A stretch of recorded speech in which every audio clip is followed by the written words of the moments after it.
Elhamdülillahi Rabbil alemin. Vessalatu vesselamu ala eşrefil enbiyai vel murselin. Nebiyyina Muhammedin ve ala alihi ve sahbihi ve men tebi'ahum bi ihsanin ila yevmiddin əmmə ba'd. Deməli, qardaşlar, Uca Allahın müvəffəqiyyəti ilə qəlblərin islahı haqqında hədislər kitabından davam edirik. 5-ci hədisdir. Şeyx Abdurrazaq Əl-Bədr Hafizəhullah Fəqrul Qulub olaraq başlıq açıb qəlblərin fəqirliyi, qəlblərin kasıblığı. İbn Məcə və başqaları Abu Darda radiyallahu anhudan rəvayət edirlər. Abu Darda radiyallahu anhu deyir ki, Xaracə aleynə Rasulullah sallallahu aleyhi və səlləm və nəhnu nəzkurul fəqra və nətəxavvafuhu fəqal. Peyğəmbər sallallahu aleyhi və səlləm bizim yanımıza çıxdı, bizim yanımıza gəldi və biz həmən zaman kasıblıqdan danışırdıq və bir-birimizi bununla qorxuzurduq. Kasıblıqdan danışırdıq, kasıblığın çətinliyi və s. Bu zaman Peyğəmbər sallallahu aleyhi və səlləm gəlir və deyir, Əl-fəqra təxafun, kasıblıqdan qorxursunuz. Vəl-ləzi nəfsi biyədihi lətusabbənnə aleykumud-dunya sabbə. Nəfsim əlində olana and olsun ki, sizə dünya elə bol bir şəkildə verilər ki, həttə lə yuziğə qalbə əhədikum izağətən illəhiyyə. Hətta elə bir hala gələrsiniz ki, sizlərdən birinin qəlbinin azması o dünya malına görə olar. O qədər mal gələr, bu sizin haqdan sapmanıza səbəb olar yəni. Veymullahi, laqad təraktukum alə mislil beydai leyluhə və nəharuhə səvə. Allaha and olsun ki, deyir, mən sizi gecəsi də, gündüzü də eyni olan, gecəsi də gündüzü kimi olan bir yol üzərə, aydın bir yol üzərə buraxdım. Bu hədisi İmam Məcə rəvayət edib və Şeyx Albani Həsən olduğunu deyib. Baxın, qardaşlar, bu hədis çox əzəmətli bir hədisdir, çox böyük bir dərsdir, əzəmətli bir moizədir. Və ona görə Şeyx Abdurrazaq onu bu məqamda qeyd edib. Və deyir ki, Şeyx, həqiqətən deyir, kasıblıq insanların arasında narahatçılıq doğuran, onları əndişəyə salan, canlarını sıxan bir hal olaraq daim qalır. Xüsusilə də deyir, insanın başına hər hansı bir iş gələndə, hər hansı bir mal itkisi ilə və s. qarşılaşanda bu fəqirli, bu kasıblıq, belə deyək ki, kasıblıq problemi, yoxsulluq problemi daha da üzə çıxır. Və ona görə deyir, insanlar çox vaxt neynirlər? Həmən bu problemdən çıxış yolları haqqında danışırlar. Necə eləyək bu kasıblıqdan qurtulaq deyə, necə eləyək bu sıxıntılardan qurtulaq deyə daim bunu müzakirə edirlər öz aralarında. Bu əzəmətli hədisdə də Peyğəmbər sallallahu aleyhi və səlləmin bildirdiyi kimi Taraktukum alə mislil beydai leyluhə və nəharuhə səvə. Mən sizi gecəsi də, gündüzü kimi aydın olan, açıq aydın bir yol üzərə buraxmışam. Hədisində əslində bunun həlli var. Yəni bu hədisdən Peyğəmbər sallallahu əleyhi və səlləm əvvəldə bunların nə danışdığını bilirdi, düzdür? Və təəccübləndi, sonra da sonunda bu kəlməni dedi. Yəni bu o deməkdir ki, əslində sizin bu qurtulmaq istədiyiniz bu problemlər ki var, bu sıxıntılar ki var, bu kasıblıq qorxusu, yoxsulluq qorxusu və s. əslində bunların hamısının həlli o Peyğəmbər sallallahu aleyhi və səlləmin nurlu qoyduğu yolda var.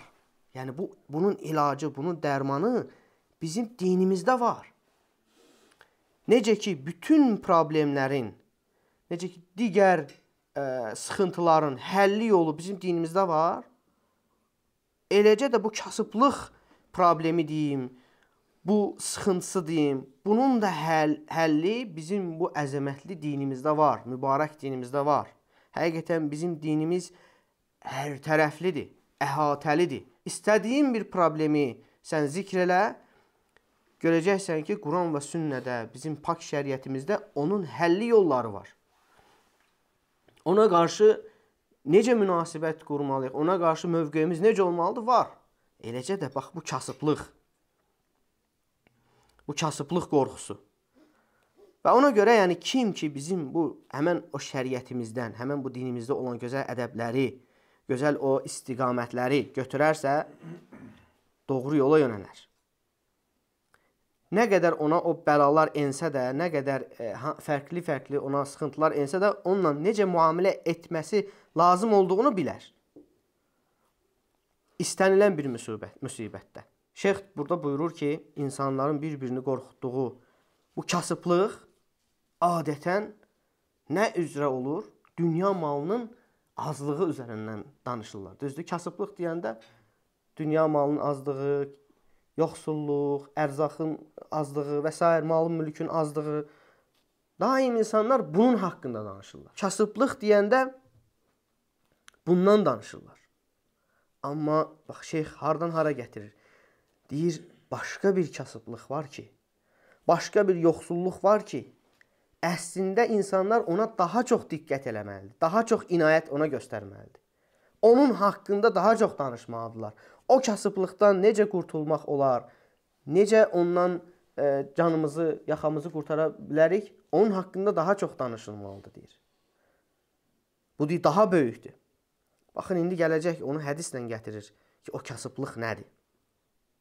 İbn Hibbən rəvayət edir və həmçinin səhihləşdirib Əbu Zər radiyallahu anhudan.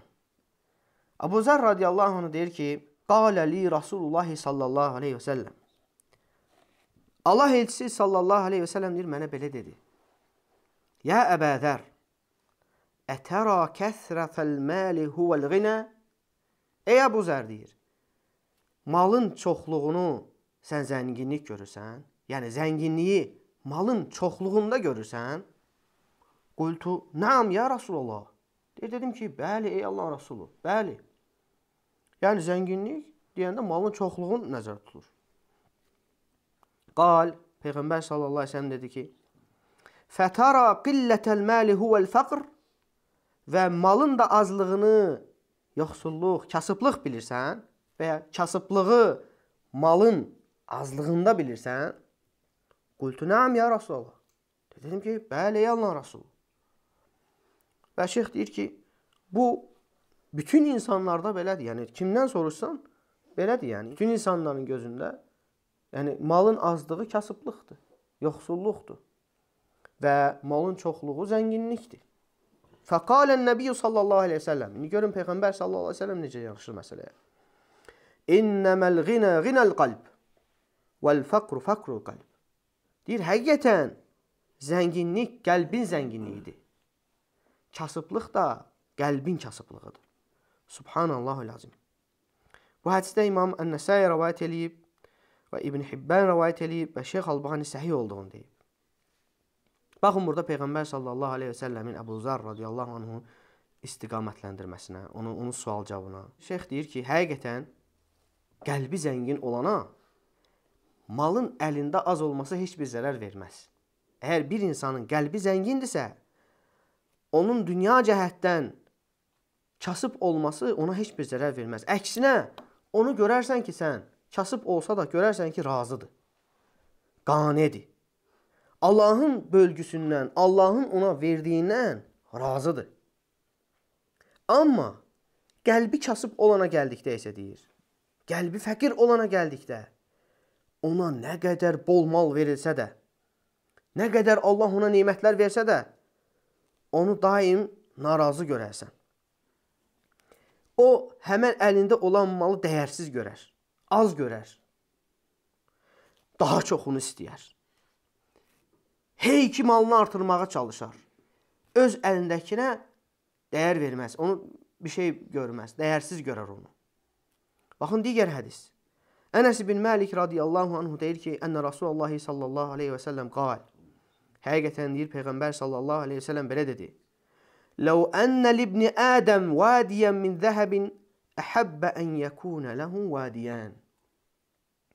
Əgər deyir Adəm oğlunun bir vadi dolusu qızılı olsa, istəyər ki 2 vadi dolusu qızılı olsun. وَلَنْ يَمْلَأَ فَاهُ إِلَّا التُّرَابِ وَيَتُوبُ اللّٰهُ عَلَى مَنْ تَابَ.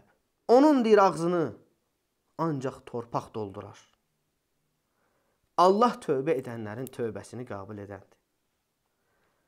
Ravahul Buxari. Bu hədisdə İmam Buxari rivayet edib rahimehullah. Və İmam Əhmədin rivayet etdiyi eyni hədisdə əlavə olaraq gəlir ki, biraz əlavəsi. Deyir ki, Peyğəmbər sallallahu aleyhi ve sellem orada Ləbtəğa iləyhimə thəlithən. İkincisi olsa, bir vadi qızılı olan ikincisini istəyər. İkisi olan üçüncüsünü istəyər. Və bunun sonu yoxdur deyir. Adəm oğlu deyir, bax, müəyyən bir şəxsdən getmir. Ümumi deyir, ümumi Adəm övladından gedir söhbət. İnsanın xüsusiyyətindən gedir söhbət. İllə mən rahiməhullah. Allahın rəhm etdiyi şəxslər istisnadır. Burada istisna şəxslər var, şübhəsiz ki. Amma insanların ümumi halı budur. Sonsuzdur onun arzuları. Gör nə gözəl buyurur. وَلَنْ يَمْلَ أَفَاهُ إِلَّا التُّرَابِ. Onun ağzını ancaq torpaq doldurar. Və bu nə mənadadır? Yəni, o bu hərisliklə elə davam eləyər. Elə davam eləyər. Bir vadi qızılı olsa ikincisini istəyər, ikincisi olsa üçüncünü istəyər və 100 olsa 101-incisini istəyər. Bəli, ölənə kimi bu cür davam eləyər. Doymaz yəni. Nə gözü doyar, nə qəlbi doyar. O ac qəlbi, ac içi doymaz. Ancaq onu deyir torpaq doldurar.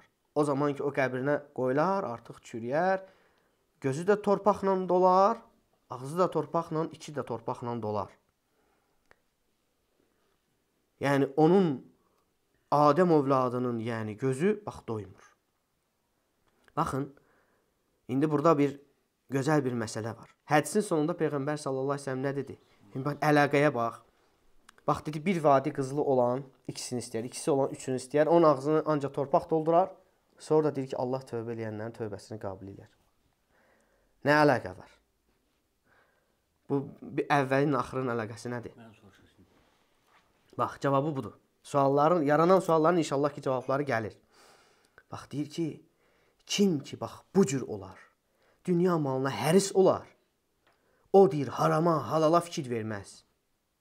Halala, harama fikir verməz. Haram satış, riba, faiz, qəsb, rüşvət və s. hər bir yolla mal toplamağa hərislik eləyər. Çünki onun məqsədi mal toplamaqdır. Ona görə Peyğəmbər sallallahu aleyhi ve sellem əvvəldə onu buyurur. Sonra deyir ki, onun ağzını ancaq torpaq doldurar. Yəni ki, ey Adəm oğlu, sən nə qədər şeyləsən də, yığsan da, toplasan da, sənə qalmır, torpaq olasın. Və sonra deyir ki, Allah tövbə edənlərin tövbəsini qəbul. Yəni ki, buradan çıxış yolu var. Özvə gəl, tövbə elə. Etdiyin o günahlara görə tövbə elə. Yəni bunun həlli odur. Bunun dəvası odur, dərmanı odur. O xəstəlikdir. O xəstəlikdir. Dünya malına hərislik. Və o yolda, həmən o yolda harama, halala fikir verməmək, nə gəldi cəm eləmək, toplamaq bu xəstəlikdir. Yəni mütləq tövbə gərəkdirir. Bəli, onun həlli də nədir? Tövbə. Allaha tövbə etmək. Və baxırsan, bax, burada da deyir şeyx, bu məsələdə də həll hara qayıdır? Qəlbə. Yenə də qəlbə qayıdır. Və insanın öz qəlbini islah etməsi, onu Allahın itaətində qurması, imanla, təvəkküllə, razılıqla, qənaətlə, qani olmaqla və digər imanın o gözəl, əzəmətli sifətlərini özündə cəm etməklə nə olur? Və nasuh tövbə ilə, səmimi tövbə ilə insan nə edir? Həmən o xələlləri, həmən o problemləri nə edir? Aradan qaldırır. Yenə də qayıdır qəlbə. Və həqiqətən deyir, yəni kim dində olan, Allahın göndərdiyi bu şəriətdə olan məsələlərə fikir versə görər ki, həmən bu fəqirlik, həmən bu kasıblıq probleminin də həlli məhz o dinimizdədir. İnsanın o qəlbini islahından keçir. Nəinki bu fəqirlik problemi və digər və yaxud da zənginlik və dünya hərisliyi və s. Bu problem, hətta axirət həlli də yenə də qəlbdən keçir. Və burada da deyir artıq qulun Allaha, yəni həmən o yəqinliklə bağlanmasına nə qədər ehtiyacı olduğu ortaya çıxır. Həqiqətən bütün işlər Allahın əlindədir. Hər bir iş Allahın əlindədir. Ruzini verən Allahdır, Razzaq olan Allahdır, hansı ki o da səmadadır. Ruzi Allahın əlindədir. Bax, Zariyat surəsi 22-ci ayədə Allah Azza və Cəllə buyurur. وَفِي السَّمَاءِ رِزْقُكُمْ وَمَا تُوعَدُونَ Sizə vəd olunan da ruziniz də səmadadır. Yəni o ruzinin səbəbləri, əsli, əsası səmadadır.